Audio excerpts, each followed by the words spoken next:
Turn down for what?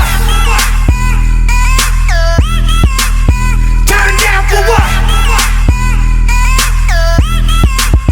Turn down for what? Turn down for what?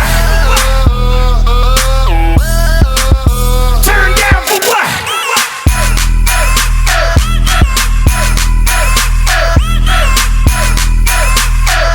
Hey everybody, welcome to another episode of Gazwa 610. Today we're going to have a bit of a talk. As you would have just seen in just before, that's the brand new bike, the 2018 Sherco SER 300 two-stroke. I've only had it for about 2.5 months. I've only done about 12 hours on it, and I haven't done too much in the way of like hardcore enduroing. I've just been getting the feel for the bike, dialing it all in suspension wise, and doing a little bit of hard stuff.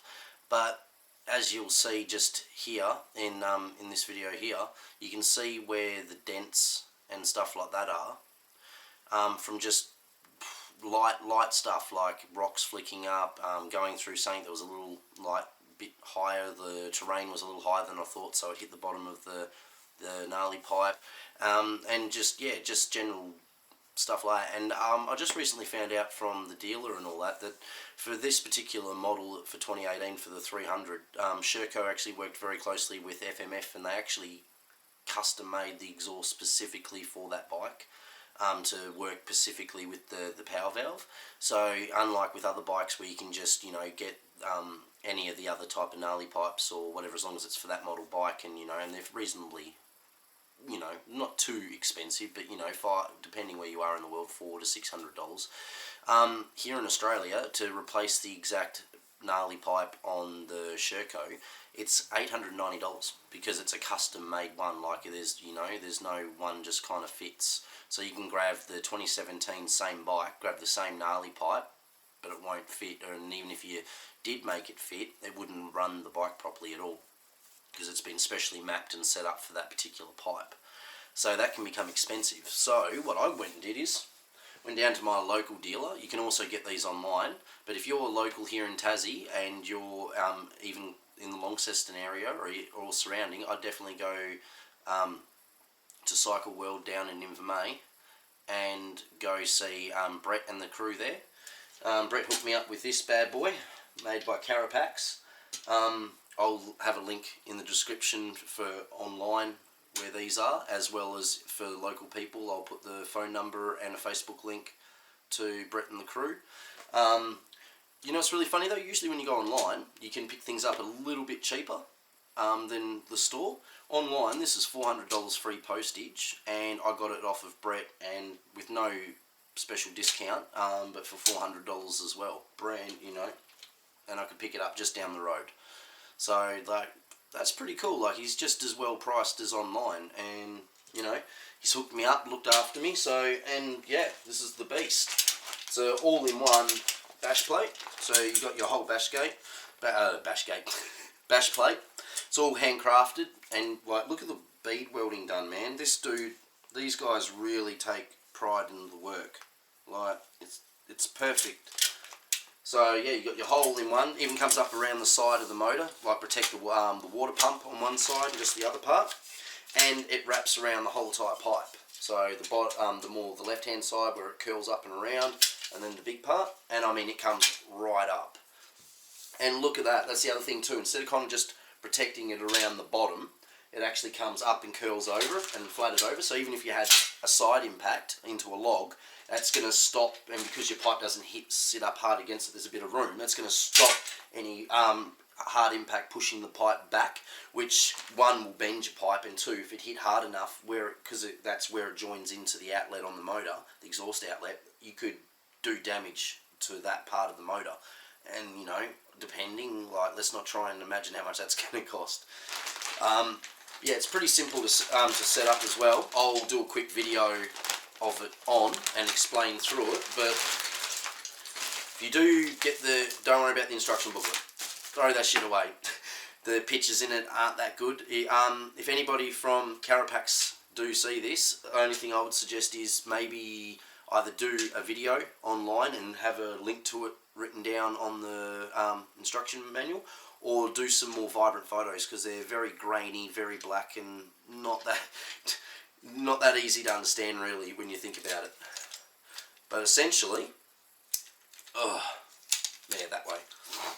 That goes up on the goes up underneath. You use the same mount that you do the standard black one that's on there. Take that one, so it mounts up at the back there.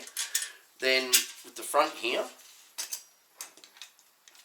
this part here goes around the left side part of the frame. You know where the frame comes down and splits off into the two thinner tubes. You undo this and put this bracket around the left hand side one, and then bolt it all back through. Yeah, around this part on the right hand side there's a bolt. Every bike has one. It depends exactly where it's located, but you might have to tweak the angle. But there'll be a bolt on your actual frame or on your actual motor, nothing that lets oil out or anything. But you just undo that, bolt that to that. Then these two sit down into here, and there you go. The whole thing essentially, when it's set up, sits like that and cradles and braces the whole bike. So I'm going to be putting this on, and I'll show you. Oops, sit right there, stay. And we'll do a quick little walk around and how it looks on the bike. But then tomorrow I'll be taking the bike out and seeing how it feels, if it adds too much weight. It's very light, it's very big, but when you work out the quality in that it's not that heavy. So I'm hoping, if anything, it should improve the low down centre of gravity balance on the bike, if anything, even though like it's light. But yeah, it'd be good to see how that holds up and does that. But that should be a lot better. Like, instead of getting the wraps like the carbon fibre ones that can go around your pipes, or the half ones of these where they only do about here and about here, you're better off to get something like this. Because if you work out the cost of buying a good aluminium bash plate, and then working out the carbon fibre one, or whatever you look at it, getting one of these other type of versions of these, it's going to come to, depending, either around the same price, or if not closer, more, depending, up to $600. So I think for $400 this is an absolute bargain, and after finding out that pipe is $890 to replace, ouch. I'd rather, and I've already got a couple of little dents on it, as you've seen in the video at the beginning, but those don't rob anything in the power. Nothing's changed performance-wise because they're not bad enough, but I'd rather get something like this to protect the bike. Plus, that's what's holding me back from actually trying to do log hops and, extend my skill level and get better as a rider. Yeah, I'll put a link in the description for Carapaks' actual website, as well as the eBay page. And I'll also put a link and the phone number for Brett and the crew at Cycle World here in Launceston. So if you guys want to get one for KTM, Sherco, or anything like that, yeah, definitely check it out, because in my opinion, this is probably the best thing on the market at the moment. Big shout out to Brett as well for hooking me up and looking after me, and yeah, getting me all hooked up with this thing. Can't wait to try her out.